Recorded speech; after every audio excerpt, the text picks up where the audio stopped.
Well, all summer long, we've been working our way through the book of Genesis as the lectionary has been giving us this semi-continuous reading of our Old Testament beginnings. We've spent several weeks in the book of Genesis, and today we move on our way through now the beginning of the book of Exodus.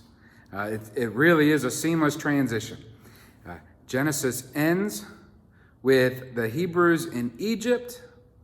Thanks to the work of God through Joseph, Exodus begins with those same Hebrews in Egypt, now a generation or so removed. Their situation, though, is not the same. Let me first give you some broad, general things to understand about the book of Exodus. Exodus is the second book in the Pentateuch. Right? Historically known as the first 5 books of Moses, the first 5 books of our Bible, Genesis, Exodus, Leviticus, Numbers, Deuteronomy.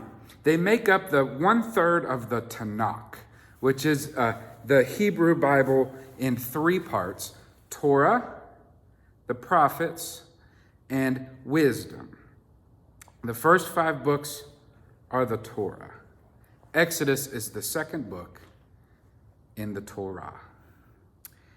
It's arguably the central book of the Torah, for it holds the story of the Exodus, the liberation of the Jews from Egypt, the wandering into the wilderness, and the settling into the promised land. Let me put it to you this way, right? Sort of in comparison. What is the central story of Christianity? Well, it would be the death and resurrection of Jesus, right? And who is the central character that enacts the salvific work of God in our story? Well, the answer is, like any good answer in any good children's sermon, Jesus, right? Well, in Judaism, what is the central story of salvation? And the answer is the Exodus. And who is the central character enacting the salvific work of God in the world? And the answer is Moses. So as we read through Exodus, I hope that we'll begin to see parallels, that the gospel writers, especially in Matthew's gospel, wants us to see these parallels between Moses and Jesus, the Exodus and the gospel. God's salvific work in the history of humanity.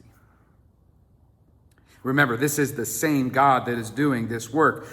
I would like to argue that you can't really know Jesus without knowing the Jewish faith from which he comes, and you can't really know God without knowing God's will and action in this Exodus account. Now, the word Exodus comes from the Greek word that literally means the road out. Right?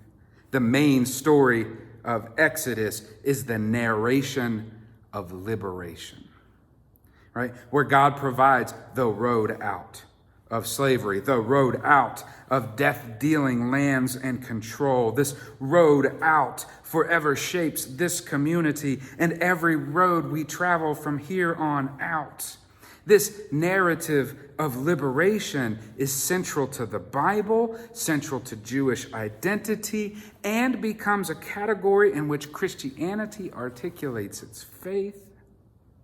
It is the narrative of theological triumph, God at work against the death-dealing powers of Pharaoh and of false power, of unfaithfulness and forgetfulness, of slavery and of wandering, and how God acts in mighty and powerful and unprecedented ways for a community whom he cares for and whom he knows intimately, for the sake of faith and the sake of freedom for all. But a story of faith and freedom begins in slavery. And we know how the Hebrews got to Egypt. Joseph got them there. At the end of Genesis, when Joseph reconciles, with his brothers whom sold him into Egypt, Joseph says, "It wasn't you who sent me to Egypt. It was God who could use me here in Egypt to save the world." Pharaoh was so pleased with Joseph's leadership and divine help clearly coming from God that Pharaoh welcomes Joseph's family to stay in the land of Goshen near Egypt and provided for their every need. Life was good for the Hebrews in Egypt, and it is because of Joseph. So now we know the power behind that little line that we read in Exodus 1, verse 8, after Joseph's death, when the line reads, "A new king who forgot about Joseph." Right? A new king to whom Joseph meant nothing came to power. How quickly the powerful forget why their power is theirs in the first place. This king who is never named because many kings have come before him and many will come after, taking many forms along the way throughout human history, who forgets everyone but himself, who looks out for no one but himself. Power creates a lonely soul, and more than that, a fearful one. Look, the Egyptian king says, the Israelites, they've become far too numerous. We must deal shrewdly with them, or they will become even more numerous and join our enemies, or take our women, or take away our way of living, or whatever fearful, xenophobic thing that people say. It's out of an irrational fear of the other. The Pharaoh who so quickly forgets how these immigrants helped build his empire now employs the tactics of physical and economic oppression based solely in his own fear and phobia and paranoia. His fear leads to the enslavement of the Hebrews, and if he has his way, leads to the violent death of even their children. And here, right from the very beginning, we catch our first glimpse into a gospel parallel. This story around the birth narrative of Moses sounds an awful lot like the slaughter of the innocents that we find in the Gospel of Matthew, when the King Herod learns of Jesus' birth and orders, you remember, the firstborn son of Jewish women to be killed. Jesus himself, who escapes, will later be murdered himself by the Roman state-sponsored execution of crucifixion. You see, it is an awful truth that God's blessing is always assured and affirmed, but received in great jeopardy.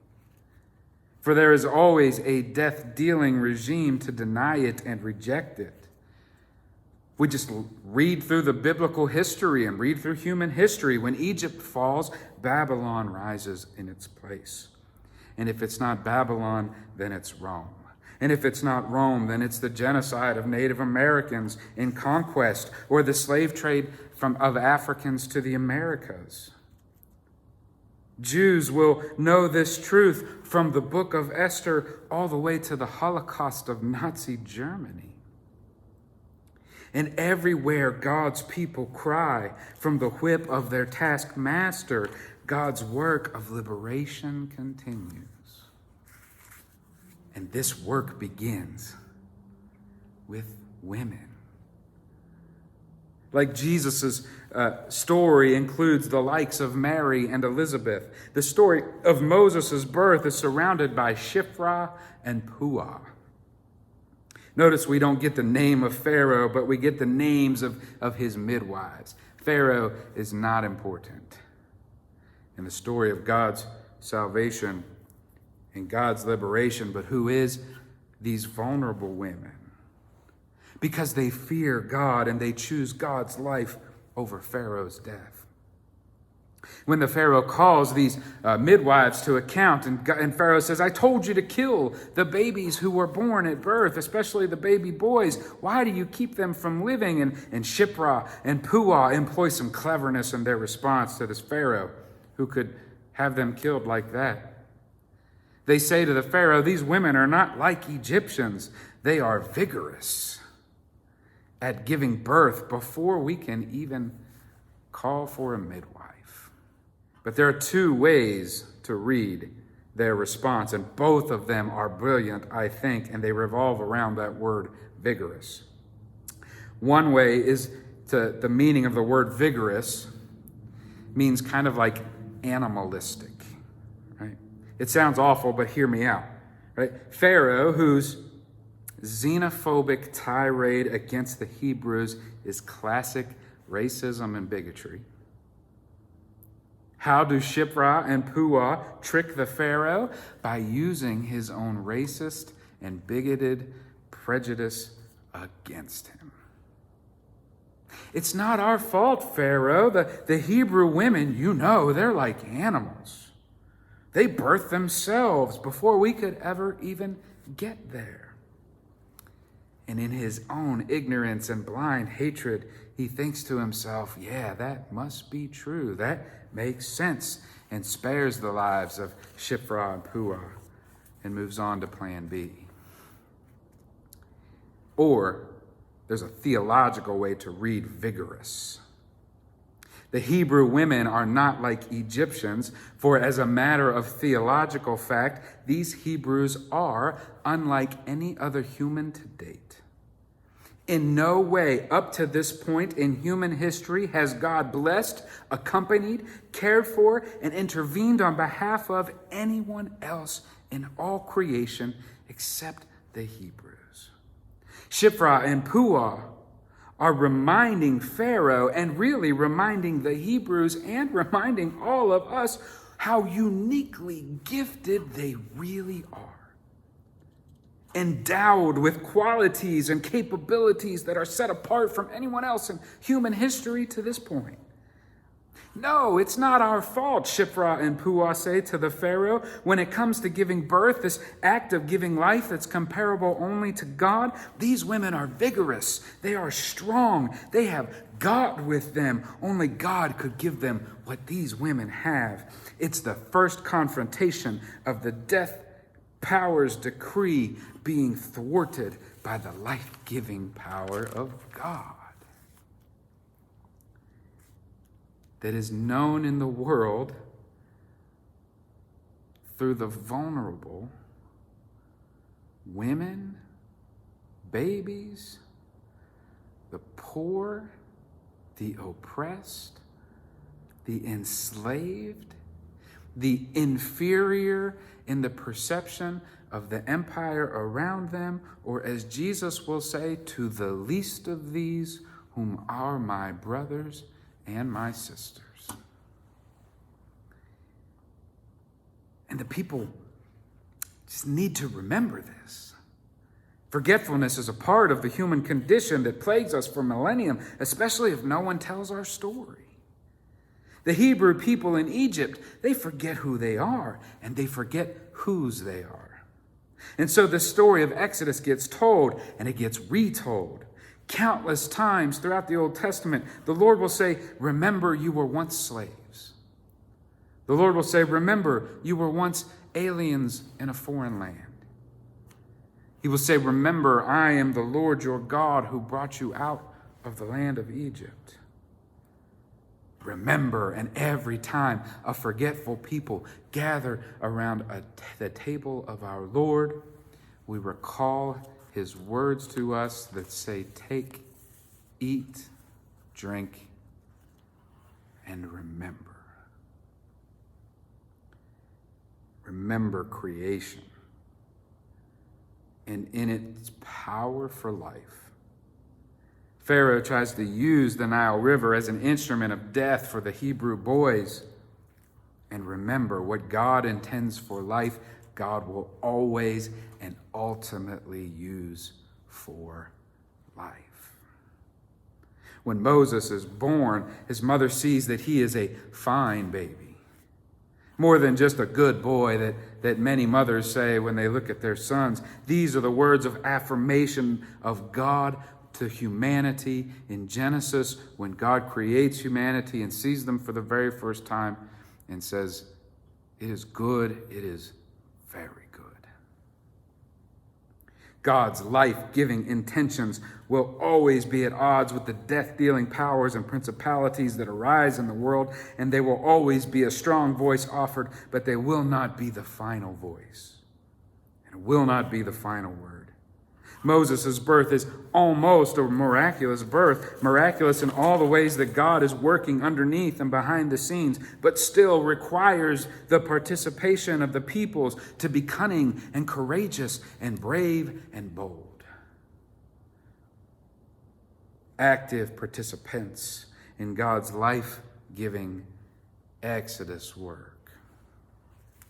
Reminds me of my colleague and friend, the Rabbi Joshua Leaf at the temple here in Wheeling, whose benedictions are always, may it be so, with God's good help and our good work. You see, these who are regarded as worthless slaves by the empire and the world around them are reminded that they have a powerful pedigree, that their treasured past carries a power and a potential that the empire cannot recognize and in the end cannot contain. And God has raised up from among us one to embody this liberative narrative, this Exodus expanded in Moses, in the prophets, in Jesus, and in the church, in whom the creative power of life surges through. The redemptive power of freedom and release is realized, in whom the gifts of life abundant and life eternal are received. It is the full gospel of God's work of life for all people. Thanks be to God. Thanks be to Jesus Christ, our Lord.